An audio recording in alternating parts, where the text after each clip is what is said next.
नमस्कार दोस्तों। तो आज 12th का रिजल्ट आ चुका है।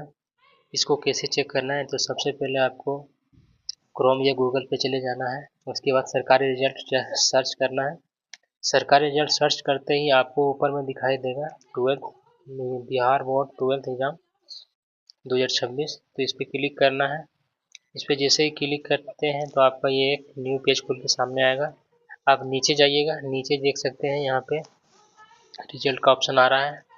यहाँ पे दो ऑप्शन आ रहा है, तो आपको किसी पे भी क्लिक करना है। पहले वन पे क्लिक करके देखते हैं। वन पे क्लिक किए, उसके बाद यहाँ पे रोल नंबर नीचे डालना है, रोल कोड ऊपर डाल के कैप्चा कोड डालना है। कैप्चा कोड जैसे ही डालते हैं उसके बाद सबमिट करते हैं तो आपका रिजल्ट आ जाएगा। देख सकते हैं जैसे कि यहाँ पे रिजल्ट ये 3rd डिवीजन से पास की है ये लड़की, और 220 नंबर इसका आया है टोटल।